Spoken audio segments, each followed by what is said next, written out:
अकोल्याजवळील कानेरी गवळी गावाजवळ राष्ट्रीय महामार्ग क्रमांक 53 ची अवस्था बिकट झाली आहे। नुकतेच बुजवलेले खड्डे एका दिवसात उखडले। नागरिकांत संताप असून हे अपघातांना आमंत्रण ठरत असल्याचा आरोप होत आहे।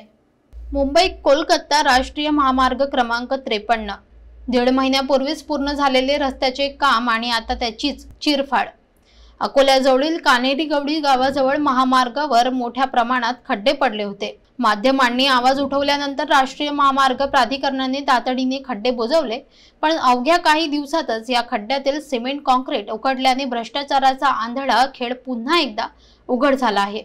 डांबरी थर उद्ध्वस्त, सिमेंट कॉन्क्रीट सैलावलेले आणि उघडे लोखंडी सळ्या हे चित्र आता अपघातांचे मुख्य कारण बनत आहे।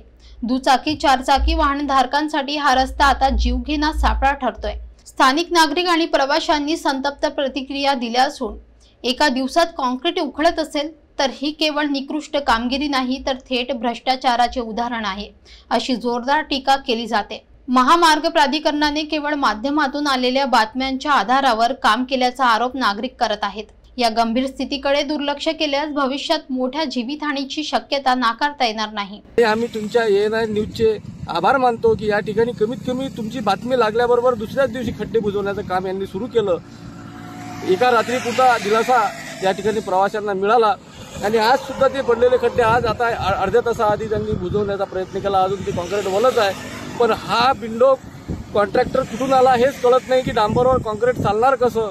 हे तर जगातली या इंजिनिअरिंग मधली एक पहिली घटना असेल की ज्या ठिकाणी डांबरवर कॉन्क्रीट टाकल्या जाते। 2 दिवसापूर्वी आपली बातमी लागल्यानंतर 2 दिवसापूर्वी यांनी या डांबरवर कॉन्क्रीट टाकलं।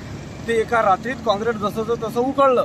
खड्डे जसेचे तसेच तयार झाले। परत त्या खड्डे जे आधी होते त्या खड्ड्यातून तरी गाडी नेता येत होती, परंतु आता त्या खड्ड्यामध्ये कॉन्क्रीट टाकल्यामुळे त्या कॉन्क्रीटमधली गिट्टी हे पूर्ण रस्त्यावर आथरल्या गेली आणि त्या गिट्टीमधून गाड्या स्लिप व्हायला लागल्या, मोटरसायकली पळायला लागल्या।